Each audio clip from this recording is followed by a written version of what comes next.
చూస్ country delight, live better. ఇప్పుడే country delight యాప్ని download చేసుకోండి. హాయ్ హలో నమస్తే, welcome back to Suman TV. ప్రస్తుతం మనతో పాటు ఉన్నారు బిజినెస్ అనలిస్ట్ నందూరి రవికుమార్ గారు. సార్తో మాట్లాడదాం. నమస్తే సార్. నమస్తే సార్, ట్రంప్ ఇండియన్స్కి బంపర్ ఆఫర్ ఇస్తున్నారు.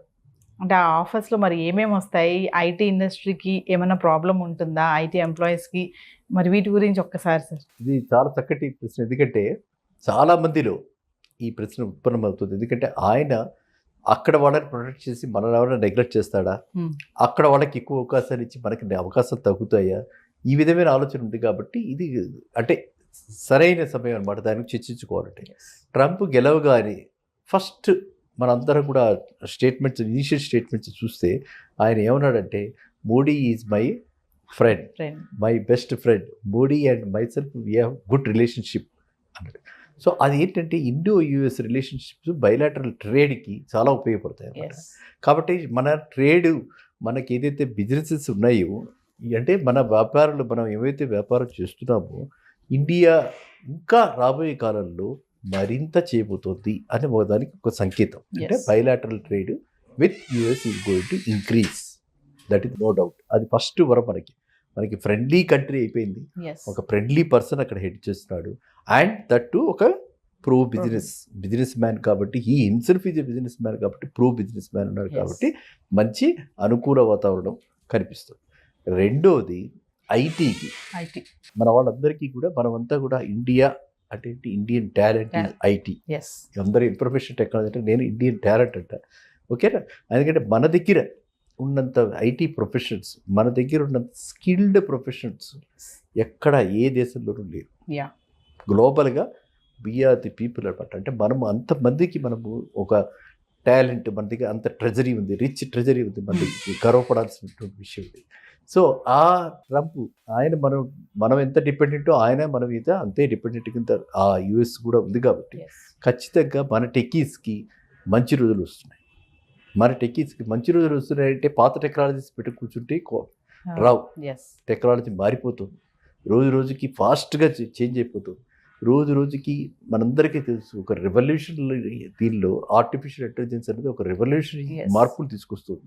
సో ఏ రోజు ఎలాంటి మార్పులు వస్తున్నాయి, అలాంటి ఉద్యోగాలు పోతాయి, అలాంటివి కాదు. ఆ ఆందోళన చెందకుండా మనకున్న టాలెంట్ని ఇంకా యాడ్ ఆన్ చేసుకుంటూ వెళ్ళాలి, కొత్తవన్నీ చదువుకుంటూ వెళ్ళాలి. ఇప్పుడు మనం చూస్తున్నాం కదా టెక్నాలజీ ఎంత మారిపోతుందో.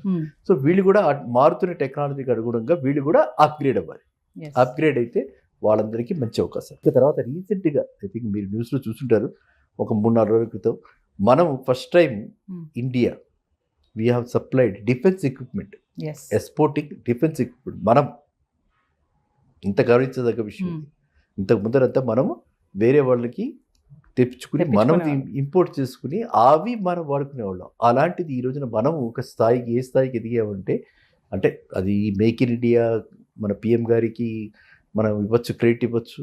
ఆర్ ఈయన మోడీ గారు వచ్చిన తర్వాత అందరిలో కూడా ఒక రకమైనటువంటి ఉత్సుకత ఏర్పడి, ఎట్లా అయినా మనంగా మనం ఏదైనా చేయాలి అని ప్రతి వాళ్ళు కూడా ఒక స్టార్టప్ ఎన్విరాన్మెంట్ వచ్చింది ఇండియాలో. ఓకేనా? సో ఈ స్టార్టప్ ఎన్విరాన్మెంట్లో ఇలాంటిది ఒకళ్ళు ఇన్వెంట్ చేసి ఈ విధంగా మనం ఎక్స్పోర్ట్ చేయగలిగాం. కాబట్టి మనకి ఫ్యూచర్లో అలాంటి ఆర్డర్స్ రావడానికి ఎక్కువ అవకాశం. ఇది మూడోది. ఇంకా నాలుగోది మనం ఎలాగా అనుకుంటాం, స్టార్టప్ అంటే ప్రతి వాళ్ళు ఎవరుకుంటున్నారు, only in information technology, only in computer related. నా ఉద్దేశంలో స్టార్టప్ అంటే it is not just only ఇవే కాదు, it can be anything, right from your garments, textiles, వీటికన్నిటికీ ఎంతో ఆదరణ ఉంది ఇప్పుడు అక్కడ. మన దగ్గర కంటే యుఎస్లో ఇండియన్ టెక్స్టైల్స్కి, అంటే ఇండియన్ టెక్స్టైల్స్ అంటే ట్రెడిషనల్ టెక్స్టైల్స్కి, మన హ్యాండ్మేడ్ గార్మెంట్స్కి, మన హ్యాండ్లూమ్ క్లాత్స్కి, మనం ఇవి రెండు ఎంత బాగా, అంటే మనకి ఇంక్లూడింగ్ ఈవెన్ టేబుల్ క్లాత్ కూడా వీ విల్ ఫైండ్. లేసెస్ అంటారు, మీకు తెలుసా? అల్లక లేసెస్ ఇక్కడ మీకు కనిపించి ఉంటుంది. అలాగే jute bags, I think you have done a video on that. So ఇలాంటి జూట్ బ్యాగ్స్కి, వీటన్నిటికీ కూడా అక్కడ ఉన్న ఆదరణ, అంటే ఈకో ఫ్రెండ్లీ ఐటమ్స్కి అక్కడ ఉన్న ఆదరణ, నా ఉద్దేశంలో ఇండియా కంటే అక్కడ ఎక్కువ ఆదరణ. అక్కడ వాళ్ళు వాల్యూ చేస్తారు.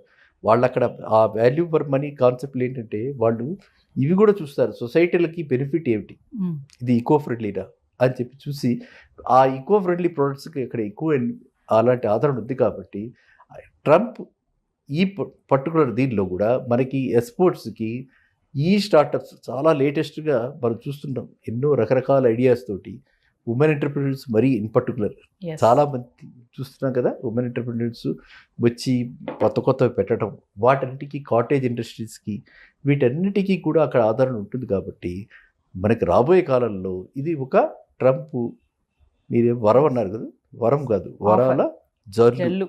వర్షం అనమాట. Yes. అలాంటి వర్షం కురిపించేటువంటి అవకాశం ఉంది. Yes. ఓన్లీ థింగ్ ఏంటంటే మనం ఒక 3-4 monthsలో మనకి ఆయన టేక్ ఓవర్ చేసిన తర్వాత 3-4 monthsలో మొత్తం స్ట్రీమ్లైన్ అయిపోయిన తర్వాత ఈ ఎక్స్పోర్ట్స్ అన్నీ కూడా Yes. సులభం అయిపోతాయి. Hmm. అంటే హ్యాజిల్ ఫ్రీ అయిపోతాయి. Yes. ఈ నన్ను ఏవైతే ఉన్నాయో అంతా కూడా హ్యాజిల్ ఫ్రీ అయిపోయి మనం హ్యాపీగా మనము చేసుకోవడానికి, ఎక్స్పోర్ట్ చేసుకోవడానికి మంచి అవకాశం. Yes. ఎందుకంటే మనకి ఉన్న అడ్వాంటేజ్ ఏంటంటే మనకి ఇక్కడ రూరల్ ఏరియాస్లో చాలామంది టాలెంటెడ్ పీపుల్ ఉన్నారు. Hmm. మనకి డెమోగ్రఫిక్ అడ్వాంటేజ్ ఉంది. మన యూత్ బిట్వీన్ 21 to 40 మధ్యన ఉన్నవాళ్ళు ఈ 60% ఉన్నారు పాపులేషన్లో. Yes. సో అందులో మళ్ళీ అన్ఎంప్లాయ్మెంట్ వాళ్ళు ఉన్నారు. వీళ్ళందరికీ కూడా ఎంప్లాయ్మెంట్ క్రియేట్ చేయొచ్చు. వీళ్ళందరికీ ఎంప్లాయ్మెంట్ క్రియేట్ చేస్తూ వీళ్ళందరికీ ఒక మనం ఏమంటామంటే దాన్ని ట్రేడింగ్ ప్లాట్ఫామ్ లాగా Yes. వీళ్ళందరికీ ఒక market place, exports market place create చేసే అవకాశం ఉంది. కాబట్టి నా డెఫినెట్గా ప్రొయాక్టివ్గా మన గవర్నమెంట్ కూడా ఏంటంటే స్టేట్ లెవెల్లో తెలంగాణ గవర్నమెంట్ కానీ, నేషనల్ లెవెల్లో మోడీ గారు కానీ వీళ్ళు కూడా చక్కటి ఈ అవకాశాన్ని వాడుకుని మనకి బిజినెస్ టైప్స్ పెంచి Yes. మన పిల్లలందరికీ కూడా మన జాబ్స్, మనం ఇక్కడ గవర్నమెంట్ జాబ్స్ మనం క్రియేట్ చేయలేము, అవసరం కూడా లేదు. అన్ని జాబ్స్ క్రియేట్ చేయలేము, రెవెన్యూ డెఫిసిట్ ప్రాబ్లం వచ్చేస్తుంది మనకి. కాబట్టి ఏ ఏరియాస్లో వీళ్ళందరినీ పెట్టి మనం ఎలా తీసుకెళ్ళచ్చు, ఎలా ముందుకు తీసుకెళ్ళచ్చు, వీళ్ళ ప్రోడక్ట్స్ అన్నిటి ఎలాగ మార్కెటింగ్ ఛానల్స్ మనం క్రియేట్ చేయొచ్చు, ఇది మనము అవేర్నెస్ తీసుకురావాలి. Yes. అర్థమైందా? మీరు ఈ ప్రశ్న అడిగితే నేను చాలా ఆనందపడుతున్నారు. ఎందుకంటే ఈ మీడియం ద్వారా, Hmm.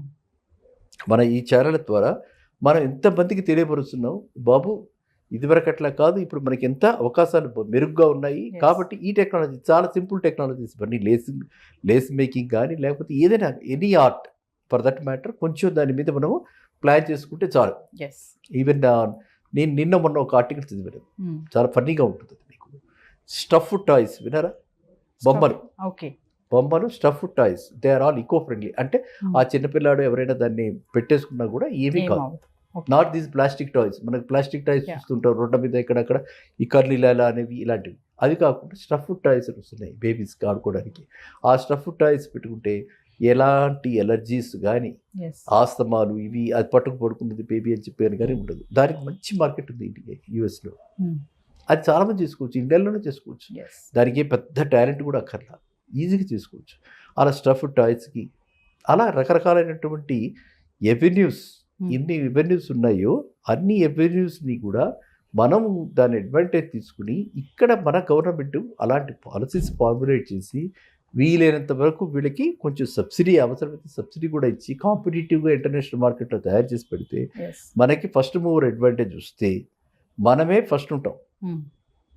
అదే Yes. ఇంటర్నేషనల్గా మనం చూడాల్సింది ఏంటంటే అటు పక్కన చైనా, ఇటు పక్కన ఎలక్ట్రానిక్స్ జపాన్, ఇటు మనం ఇందులో ఎవరు ముందడుగు వేస్తారు వాళ్ళకి ఫస్ట్ అడ్వాంటేజ్. Yes. తర్వాత ఎవరు క్వాలిటీ అండ్ కమిషనేటింగ్గా ప్రైస్ కొంచెం ఎఫోర్డబుల్గా ఉంచి మంచి క్వాలిటీ ప్రొడక్ట్స్ ఇస్తారో వాళ్ళకి మంచి అడ్వాంటేజ్. Yes. సో అలాంటి వాటన్నిటికీ కూడా ఇది సరైన సమయం. కాబట్టి ఇట్లాగా మన అవగాహన క్రియేట్ చేసి మన యూత్ అందరినీ కూడా ఎంప్లాయ్మెంట్ కై పరిగెట్టకుండా సెల్ఫ్ ఎంప్లాయ్మెంట్ Yes. క్రియేట్ చేసుకోండి. చేసుకుంటే అందరూ కూడా ప్రొడక్టివ్గా ఉంటారు. Yes. మనకు అడ్వాంటేజ్ ఏంటి? మనకున్న యూత్ని మనం కనుక ప్రొడక్టివ్గా చేస్తే మన జీడిపి పెరుగుతుంది, Yes. నిరుద్యోగ సమస్య పోతుంది, జీడిపి పెరుగుతుంది, కంట్రీ హ్యాపీగా ఉంటుంది. Yeah. కాబట్టి ట్రంప్ రావటము, తర్వాత ట్రంప్ ఈ విధమైనటువంటి ఆలోచనలు పెట్టడము మనకి డెఫినెట్గా కూడా చాలా అడ్వాంటేజెస్. అంటే సార్ ఇప్పుడు ట్రంప్కి చైనా పైన చాలా కొంచెం వ్యతిరేకత ఉంది కదా సార్, మరి వాణిజ్య విషయంలో మన ఇండియానే సెలెక్ట్ చేసుకుంటుందంటారా ఫైనల్? ఇప్పుడు ఈ ప్యాకెట్ తప్పుడే, అవునా? సో ఇప్పుడు ఆయనకేంటి, ఇప్పుడు చాలాసార్లు అంటున్నారు బిజినెస్ మ్యాన్కి ఏం చూస్తారు ఆయన పరంగా ఏంటంటే మనకి ప్రైస్ ఒకటే క్వాలిటీ ఉండి ఎవరు చీపర్ అయితే వాళ్ళు. అందుకే మనం కాంపిటేటివ్గా ఉండాలి, చైనాతో పాటు కాంపిటేటివ్గా ఉండాలంటే ప్రతి వాళ్ళకి అదే గుబులు. చైనా వాడు మనకంటే తక్కువ రేటుకి తయారు చేయగలుగుతాడు, చైనా వాళ్ళు బల్క్ ప్రొడక్షన్ చేస్తారు, చైనా వాళ్ళు మాస్ ప్రొడక్షన్ చేస్తారు, చైనాలో మనకంటే చాలా కమిటెడ్గా వర్కర్స్లో కూడా కమిటెడ్గా చేస్తారు. ఇప్పుడు ఇండియాలో మనకి కొంత మార్పు వచ్చింది. గత దశాబ్దంలో నేను చాలా మార్పు చూస్తున్నాను. ఇదివరకట్లా కాదు, ఇప్పుడు డిగ్నిటీ ఆఫ్ లేబర్ వచ్చింది. ఇదివరకట్లా కాదు, ఇప్పుడు ఎవరైనా సరే ఏ జాబ్ అయినా చేయడానికి రెడీగా ఉన్నారు. అదైతే మనం ఒప్పుకోవాలి, హర్షించాలి. అది చాలా ఆనందదాయకం. కాబట్టి ఇప్పుడు మనము మన యూత్కి చదువుకున్నారు, వాళ్ళు ఇన్నోవేటివ్గా ఆలోచించి చేయగలుగుతున్నారు, ఆన్లైన్లో అన్నీ చేస్తున్నారు. అదేవిధంగా ఇది కూడా మనం వాళ్ళు చూసుకుని మనకు చదువుకున్న పిల్లలు రూరల్ ఏరియాస్లో లో కాస్ట్ ఏంటంటే ఎప్పుడైతే ఇన్ఫ్రాస్ట్రక్చర్ మీద కాస్ట్ తక్కువ ఉంటుందో మనకు ప్రొడక్షన్ కూడా తగ్గుతుంది. అలా గవర్నమెంట్ కూడా వీళ్ళకి ఈ చిన్న చిన్న వాళ్ళందరికీ కూడా అంటే ఈ స్టార్టప్స్ అన్నిటికీ కూడా వాళ్ళు పవర్ టారిఫ్ ఇచ్చారంటే ఆ మాత్రం భారత్ తగ్గినట్టే కదా. లేకపోతే క్యాపిటల్ సబ్సిడీ కానీ అంటే ఇంపోర్ట్ చేస్తున్నారు for the purpose of export already ఉన్నాయి, కానీ తెలియదు జనాలకి. కొంతవరకు ఉన్నాయి, కొంత జనాలకు తెలియదు. అలా ఇంపోర్టే కాకుండా డొమెస్టిక్గానే మనం చాలా ఇండస్ట్రీస్ ఇంపోర్ట్ సబ్స్టిట్యూట్స్ అంటాం దాన్ని. ఇంపోర్ట్ సబ్స్టిట్యూట్ చేస్తున్న చాలా మటుకు వస్తున్నాయి. ఆ మిషనరీ కొంటాడు, కోయంబత్తూరు నుంచి మిషనరీ కొంటారు, దానికి 30 lakhs అవుతుంది.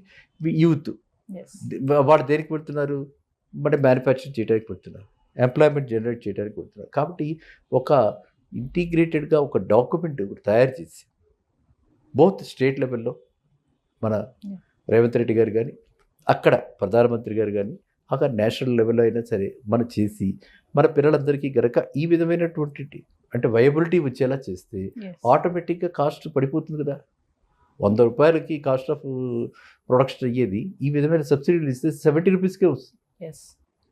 ఓకే, ఆ 70 రూపీస్కి వచ్చిన ప్రోడక్ట్ అక్కడ పంపిస్తే మనం కాంపిటేటివ్గా ఉంటాం. సో కాబట్టి ఇప్పుడు ఏంటంటే ఇక్కడ ఇది పెద్ద ఛాలెంజ్. ఈ ఛాలెంజ్లో అందరం పాలు పంచుకోవాలి. ఇది గవర్నమెంట్ సైలెంట్గా కూర్చుంటే జరిగేది కాదు. అట్లా అని చెప్పి ఇండివిజువల్ ఎంటర్ప్రినర్స్ కూడా వాళ్ళు ఏం చేస్తాం మనం ఏం చేయలేమని నిర్లిప్తతో ఉంటే అది జరిగేది కాదు. కాబట్టి అందరూ దీనిలో పాలు పంచుకోవాలి. అందరూ దీనికి అవసరమైన పాలసీ గైడ్లైన్స్ తయారు చేసి ఒక ప్రణాళిక రూపొందిస్తే ఖచ్చితంగా మనం చైనాతోటి కాంపీట్ చేయగలుగుతాం. మనం ఏ విధంగా కూడా చైనా కంటే నేనైతే ఒప్పుకోను, మనం ఏ విధంగా కూడా వెనకపడి లేము. మన యూత్ వాళ్ళకంటే కూడా మోర్ టాలెంటెడ్. ఓన్లీ థింగ్ ఏంటంటే వాళ్ళని ఛానల్ చేసేవాళ్ళు, అంటే ఒక డైరెక్షన్లో తీసుకెళ్లేవాళ్ళు, ఒక గైడ్లైన్స్ ఇచ్చేవాళ్ళు, మార్గదర్శకులు.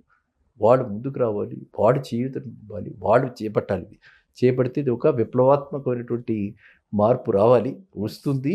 అండ్ ఖచ్చితంగా మనం ఈ అడ్వాంటేజ్ తీసుకుంటామని నేనైతే ఆశిస్తున్నాను. ఖచ్చితంగా మన యూత్కి మంచి అవకాశాలు, మంచి అవెన్యూస్ రాబోయే కాలంలో, అంటే కొత్త కొత్త ఏరియాస్లో మన ఇప్పటిదాకా అంటే హిదర్టు మనకు అన్నీ కూడా ఆ ట్రెడిషనల్ వాటిల్లో ఉన్నాం. ఇప్పుడు కొత్త కొత్త ఏరియాస్, ఇన్నోవేటివ్ ఏరియాస్లో మనం ఎక్కడికి వెళ్ళినా సరే చూస్తే అక్కడ మనకి ఇవన్నీ కనిపిస్తున్నాయి. వాళ్ళకి ఆదరణ ఉంది.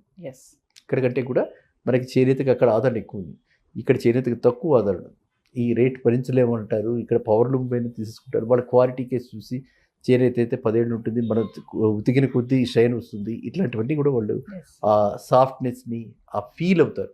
అందువల్ల వాళ్ళు అంటే డబ్బు కంటే కూడా ఎక్కువ వాళ్ళు చూసేది కన్వీనియన్స్, డబ్బు కంటే ఎక్కువ చూసేది వాళ్ళు దాని యొక్క నాణ్యత. అదే కాబట్టి డెఫినెట్గా మన యూత్ కాంపీట్ చేస్తారు. మీరున్న చైనా వాళ్ళకి ఖచ్చితంగా మనం పోటీదారులు అవుతాం. పోటీలో మనమే విజయవంతులు అవుతాం. అది నమస్కారం.